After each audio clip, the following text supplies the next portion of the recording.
Hello viewers, welcome to our YouTube channel. Viewers, आज मैं update देने वाला हूँ एक प्लांट की, जो कि वो जामुन का प्लांट है। आप देखेंगे ये जो प्लांट है जामुन का है और इसे मैंने 3.5 साल पहले मैंने और मेरे कुछ दोस्तों ने मिलकर यहाँ पर बोया था। ठीक है, तो ये जो जामुन है ये नॉर्मल जामुन का पौधा नहीं है। इसकी जो जामुन होती हैं काफ़ी बड़े आकार में होती हैं और उनकी जो शेप होती है बिल्कुल ऐसी होती है जैसे बब्बू गोशे की शेप हो। आप उनको देखने के बाद में आपको लगेगा जैसे छोटे छोटे बब्बू गोशे हों और उनका रंग काला हो गया हो। तो काफ़ी बड़ा भी साइज़ होता है उनका, ऑलमोस्ट 1 इंच तक का। और उनकी जो शेप होती है वो होती है बिल्कुल बब्बू गोशे के आकार मतलब शेप की। ठीक है, तो ये उसका जामुन का प्लांट है। ये एक मेरे मित्र हैं मिस्टर नीरज जी, उन्होंने IIT दिल्ली से मुझे प्लांट ला के दिया था और इसका एक प्लांट मेरे गांव में भी है। ये बहुत रेयर प्लांट है एक्चुअली, तो इजीली देखने को नहीं मिलता है। अब जो भी यहाँ पर जामुन की नस्लें हैं वो हाइब्रिड हैं, बनाई गई हैं, और जो पुराने ज़माने की हमारी जो नेटिव नस्ल हैं वो ऑलमोस्ट विलुप्ति के कगार पर हैं। ठीक है, तो इसीलिए मैंने इस प्लांट को यहाँ पर बोया था ऑलमोस्ट 3.5 साल पहले। लेकिन आप देखेंगे 3.5 साल में इसकी कोई भी हाइट नहीं है।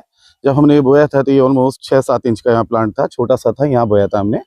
और आप देखेंगे ये अभी तक ऑलमोस्ट 4.5 फीट के करीब हो गया है, कह सकते हैं। मान लीजिए कि 5 फीट। ठीक है, इसके ज़्यादा बड़े ना होने के पीछे का जो रीज़न है वो ये है कि यहाँ नीलगायें बहुत हैं।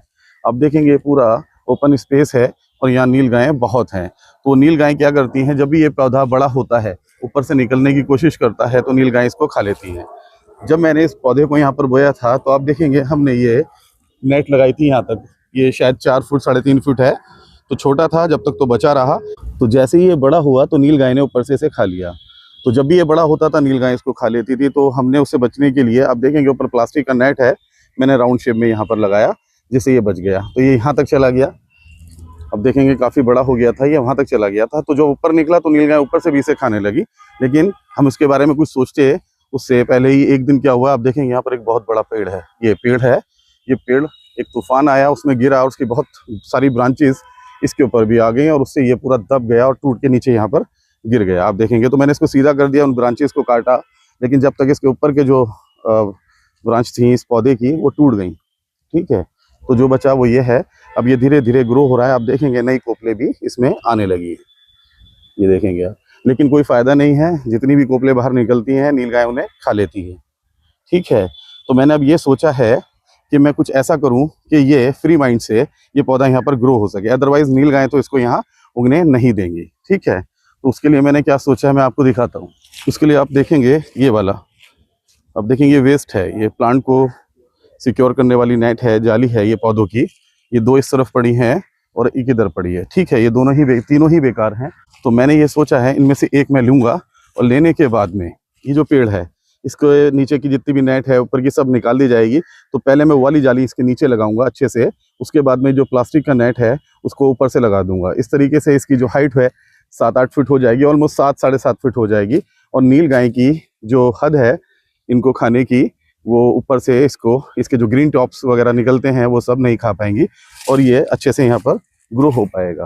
ठीक है, तो ऐसा कुछ हमने सोचा है। लेकिन प्रॉब्लम ये है कि मेरे हाथ में चोट लगी है, जिसकी वजह से मेरे जो टेक्निकल वीडियो जो मैं यूट्यूब पे डालता हूँ वो मैं नहीं बना पा रहा हूँ। ठीक है, तो मैंने ये सोचा है कि अपने चैनल को डेड होने से बचाने के लिए जो मेरा मेन काम है, जो मैं हमेशा करता आया हूँ प्लांटेशन का, और कभी कभी उनके मैं वीडियो बनाकर भी अपने यूट्यूब पे पहले डाला करता था, तो मैं उसी को अब दोबारा से कंटिन्यू करूँ। क्योंकि मैं अपने टेक्निकल वीडियो तो फ़िलहाल नहीं बना सकता, क्योंकि मेरे हाथ से वो टूल्स वगैरह तो अब यूज़ में नहीं लिए जा सकते हैं।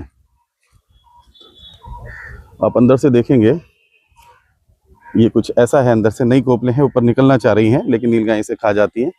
तो अब मैं जब तक मेरा हाथ पूरी तरह ठीक नहीं हो रहा है तो कुछ ऐसे वीडियो मैं बनाऊंगा जो इजीली मैं बना सकूं। ठीक है, तो उनमें से एक मेरा नेक्स्ट प्रोजेक्ट रहने वाला है इस पौधे को सिक्योर करना। पूरी केजिंग इसकी बदल दी जाएगी, 7-8 फुट लंबा बना दिया जाएगा ताकि ये सीधा ऊपर की तरफ ग्रो हो जाए, बड़ा हो जाए। ठीक है, क्योंकि ये बहुत रेयर जामुन है, इजीली अवेलेबल नहीं है। आप सोचेंगे नर्सरी में जाके आप इसका पौधा मांगे और वो मिल जाए, तो नहीं। बहुत रेयर केस में ही ऐसी जामुन का पौधा कहीं मिल जाए तो मिल जाए। मेरे गांव में एक पौधा है, सेम वही पौधा है, काफ़ी बड़ी जामुन होती है इसकी और खाने में भी उनका बहुत अच्छा टेस्ट होता है। तो ये हमारी नेटिव जामुन है जो हमारे भारत की है। ठीक है, लेकिन अभी लुप्त होने के कगार पे है। कहीं कहीं इसके पौधे देखने को मिलते हैं, इसीलिए हमें इसको ग्रो करना, इसको सिक्योर करना, बचाना हमारी जिम्मेदारी बन जाती है। उसी सबको देखते हुए मैंने इसको यहाँ बोया है और अब मैं आगे इससे रिलेटेड जो भी कर सकता हूँ मैं वो ज़रूर करूँगा।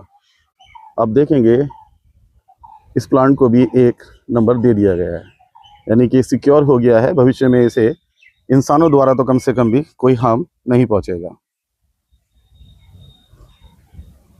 ये इन्वेंट्री का एक हिस्सा है कि टोटल पेड़ यहाँ पर इस एरिया में कितने हैं वो तो उससे अंदाज़ा लगाएंगे आप। इस पेड़ की जो गिनती है 3503 है, यानी इससे पहले 3503 पौधे और हैं, उसके बाद में ये नंबर आया है। ठीक है, तो इंसानों से तो सभी से कोई ख़तरा नहीं है, बस नीलगाय से ख़तरा है। बहुत जल्दी हम उसका भी पक्का इलाज कर लेंगे। चलिए मिलते हैं ऐसे ही किसी इंटरेस्टिंग टॉपिक के साथ। जय हिंद।